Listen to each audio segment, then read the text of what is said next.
beat a team like Afghanistan.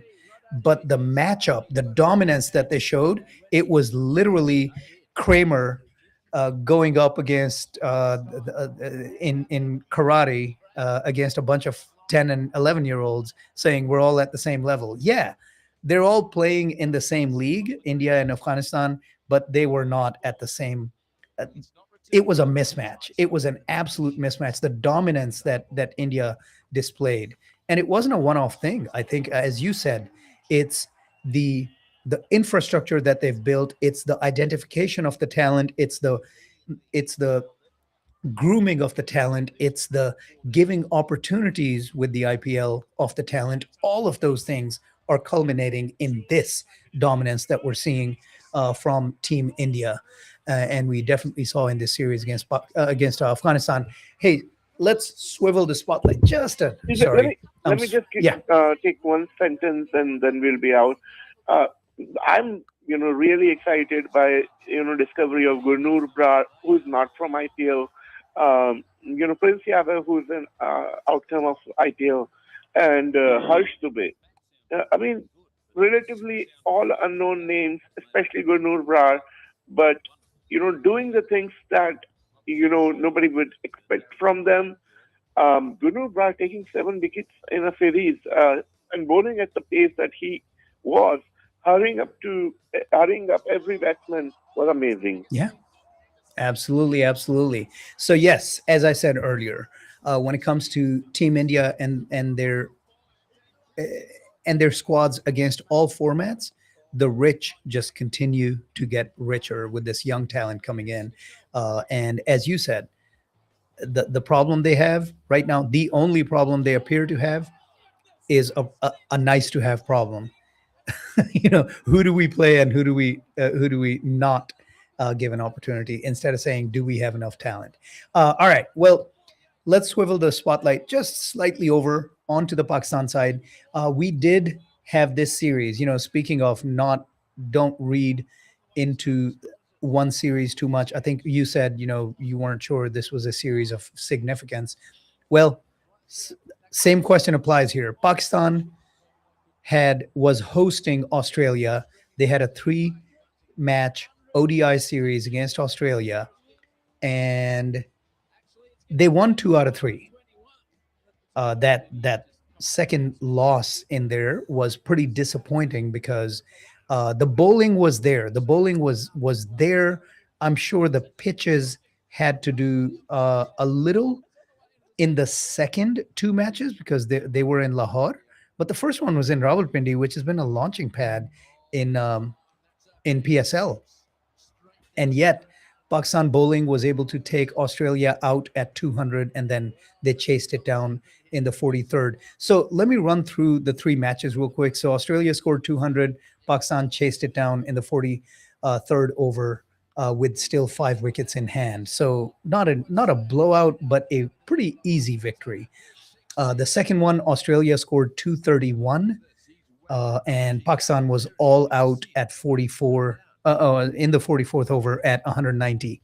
Australia wins by 41 runs. So again, not a absolute blowout, but a pretty easy victory by Australia. And then the third one was just I was following this game and I was thinking this is Rahul's ideal state, right? The bowling was just shining.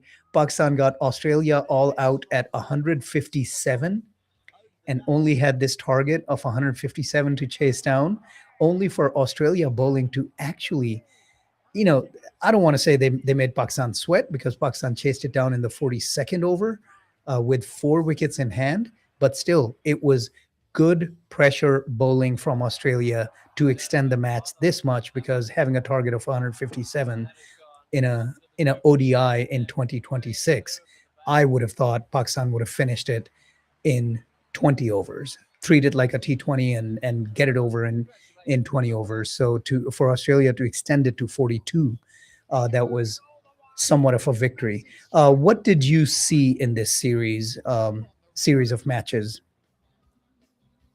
I mean, that's the thing, right? With Pakistan, expect the unexpected. So and it was a low scoring series. Yes, obviously I liked it because that means that bowler have a chance, right? With India 402, I mean, bowler had no chances.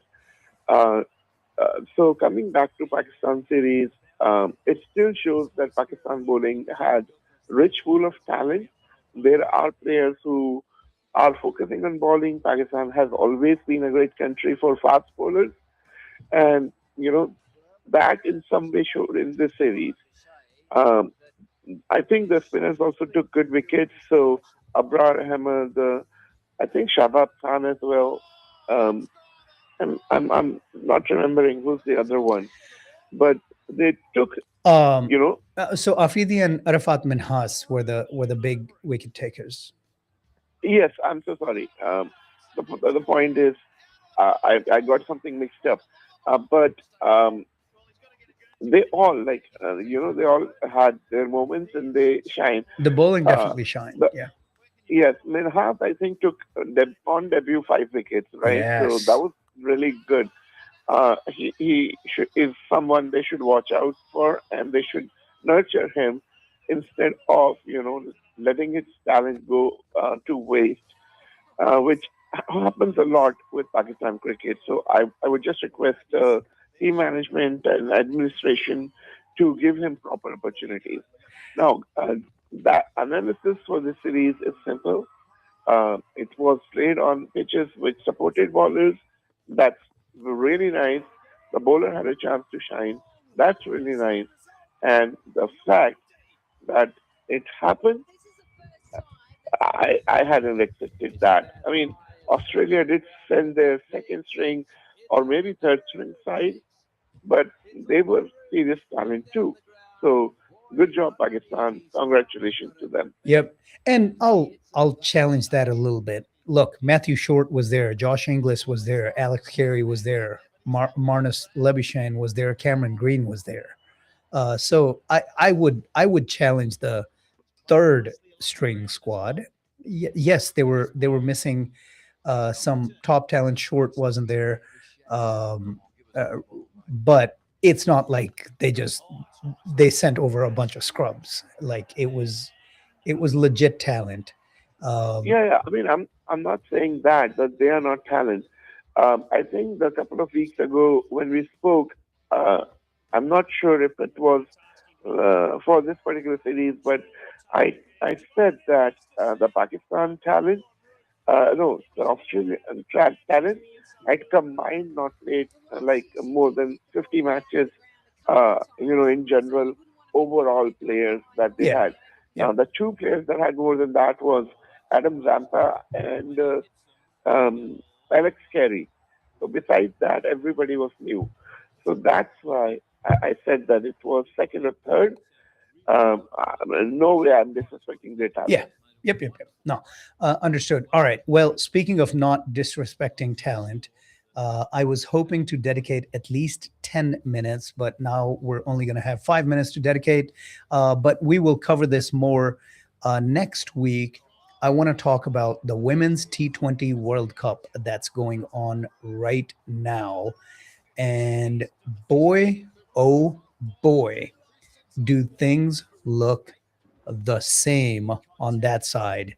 Team India largely dominating. I won't say dominating. Australian ladies are sitting at the top of the heap at 3-0 with 3 victories and a huge net run rate, 4.39. But Team India is in second place, having lost one of their matches. I want to say, did they lose to Australia? I think they lost to Australia. No, they lost to South Africa South Africa. just today, which is the game that happened. It happened literally 10 minutes ago that South Africa chased down the target. That would explain why I didn't know. So T20. Um, so when is I'm looking. When is the big India? There it is. Yeah. So South Africa, tight match. I mean, they won it somewhat easily because they still had 6 wickets in hand, but it got to the 20th over after Indian ladies set a target of 159. South Africa chased it down on the first delivery of the 20th over, for sure. Um, so the big matches coming up here. I'm looking. Okay, Australia and India. Those ladies will square up in the 30th match on next Monday, not tomorrow, but the Monday after. It's going to be the last match. And I think it's probably the way it's looking right now, it's probably just going to determine who's the first seed and who's the second seed.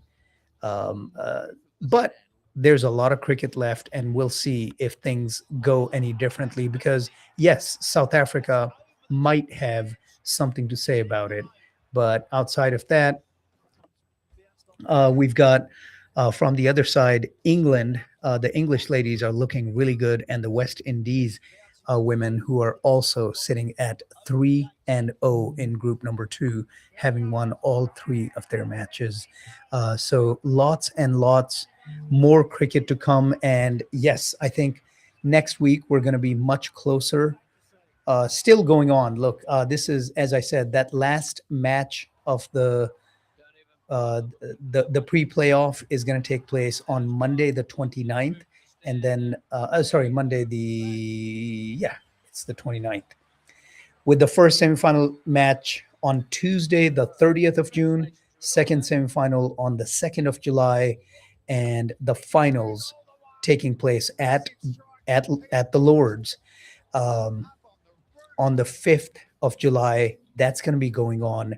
That's going to be an exciting time, because um, that will probably be still going on when we get, actually, it definitely will be going on when we get here, because it will be 90 minutes into the match, and we should be able to carry the listeners to the finish of that game while we're doing the spotlight on the 5th of July.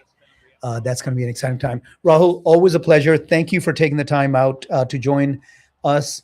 I hope that you can make it next Sunday, but I definitely expect you to be here on the 5th, so that we can kind of follow along this championship game of the Women's T20 World Cup when that's going on.